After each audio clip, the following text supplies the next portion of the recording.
ఓం శ్రీ పరమాత్మనే నమః. శ్రీమద్ భాగవత సంగ్రహము ద్వాదశ స్కందము. ఈరోజు మనం 6వ భాగం తెలుసుకుంటున్నాము. ఈ 6వ భాగము ఈ స్కందానికి ఆఖరి భాగము, ఇంకా ఈ గ్రంథానికి కూడా ఆఖరి భాగము.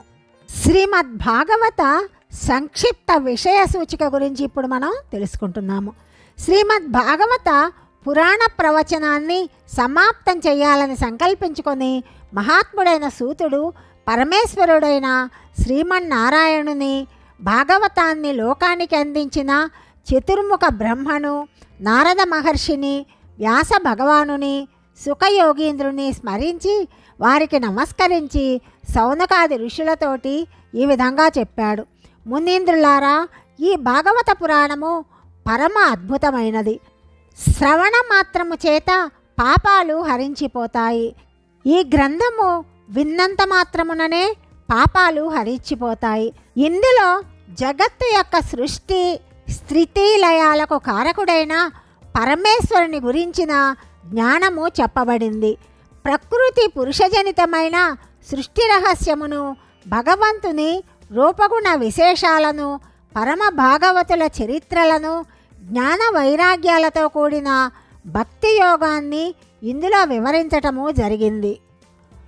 పాండవ పుత్రుడైన పరీక్షిత్తు జననము, విప్రశాపము, శ్రీశుకుడు భాగవత గాథను పరీక్షిత్తుకు చెప్పనారంభించటము, నారదుని జన్మము, నారద బ్రహ్మ సంవాదము, భగవంతుని అవతార వివరణ, విదుర ఉద్దర సంభాషణము, విదుర మైత్రేయుల సంభాషణ, సృష్టి క్రమము, ప్రళయముల వివరణ, విరాట్ పురుషుని ఆవిర్భావము, కాలగతి, ఆదివరాహ రూపంలో విష్ణువు హిరణ్యాక్షుని వధించటము, స్వయంభువ మనువు శతరూపలు ఆది దంపతులుగా ఆవిర్భవించటము చెప్పబడింది.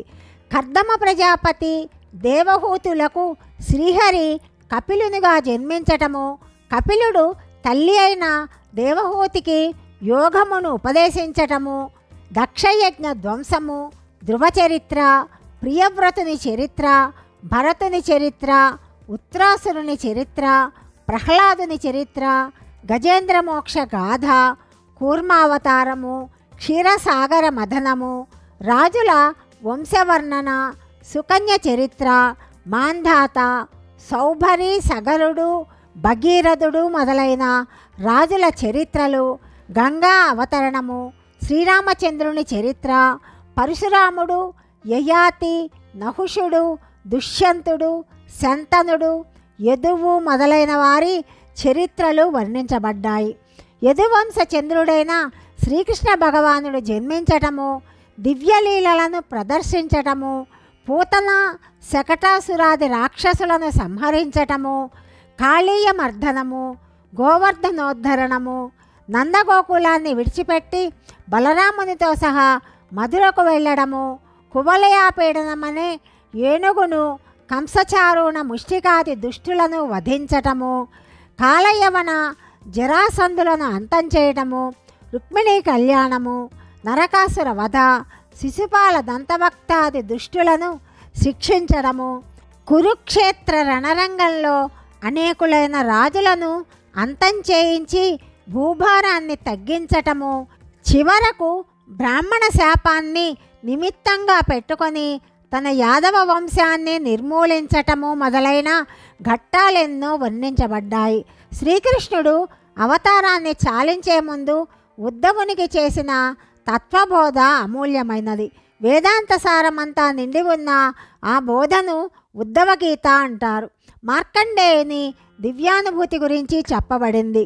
భగవంతుని యొక్క ప్రతి అంగాన్ని, ఆయుధాన్ని ఆశ్రయించిన దేవతల ఆరాధనలు చెప్పబడ్డాయి. భగవానుడు సూర్యరూపంలో నెలకక సౌరగణముతో లోకాలను సంచరించటం కూడా చెప్పబడింది. ఓ బ్రహ్మవేత్తలారా, శ్రీసుఖదేవుని నుండి నేను విని స్మరణ చేయగలిగిందంతా మీకు చెప్పాను. భాగవత సారమంతా ఒక్క మాటలో చెప్పాలంటే కాలు జారినప్పుడు కానీ, స్పృహ తప్పినప్పుడు కానీ, కలలో కానీ, ఆపద వచ్చినప్పుడు కానీ హరయే నమః అని ఆ పవిత్ర నామాన్ని గట్టిగా ఉచ్చరిస్తే చాలు, సకల పాపాలు నశిస్తాయి. ఆ దివ్య నామమహిమ అలాంటిది. వాసుదేవుని కథలు, గుణగణాలు, ముచ్చటించుకునే మాటలే మధురము, మనోహరము, నిత్యనూతనము అయి ఉంటాయి. మిగిలిన మాటలన్నీ వ్యర్థ ప్రలాపాలే. భగవన్నామాన్ని పాడుకుంటూ వింటూ వినిపిస్తూ ఉండే సమయమే జీవితం అంతటిలో సద్వినియోగం చేయబడిన సమయము. భగవంతుని గురించి తెలియచేయని జ్ఞానము మినుగుడు పురుగులిచ్చే కాంతి లాంటిది. శ్రీకృష్ణ పాదారవిందాల స్మరణయే అమంగళాలను, అజ్ఞానాన్ని, సంగదోషాన్ని తొలగించి అంతఃకరణ శుద్ధిని, పరమశాంతిని ప్రసాదించే పవిత్ర సాధనము. ఈ దివ్య భాగవత పురాణాన్ని భగవానుడు బ్రహ్మకు 4 శ్లోకాల్లో చెప్పాడు. సర్వవేదాంత సారమైన బ్రహ్మస్వరూపము, ఆత్మస్వరూపము ఇందులో చెప్పబడింది. భగవంతుని ఏ విషయంలోనూ మించిన వారెవ్వరూ లేరు కాబట్టి అతడు బ్రహ్మము అనబడ్డాడు. అతడే సకల చరాచర వస్తు ప్రపంచమంతా వ్యాపించి ఉండటం చేత పరమాత్మ అనబడ్డాడు.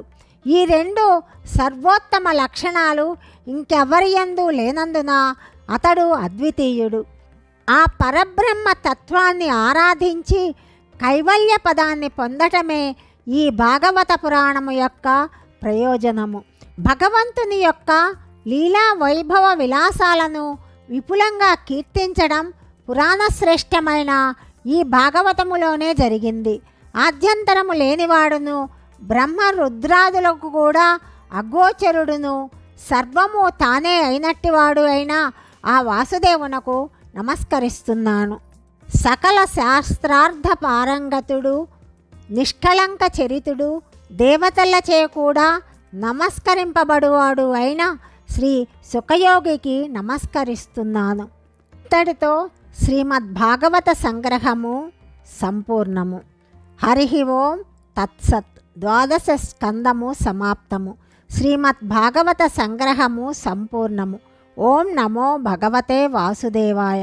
ఓం శ్రీకృష్ణ పరబ్రహ్మణే నమః. శ్రీమద్భాగవత సంగ్రహమునందు ఉన్న 12 స్కందములను నిత్యము భక్తితో పారాయణము చేసుకుందాము. భగవంతుని యందు భక్తి శ్రద్ధలు తరిగిపోకుండా కలకాలము నిలిచి ఉండాలని స్వామిని మనం వేడుకుందాము. సర్వం శ్రీకృష్ణార్పణమస్తు.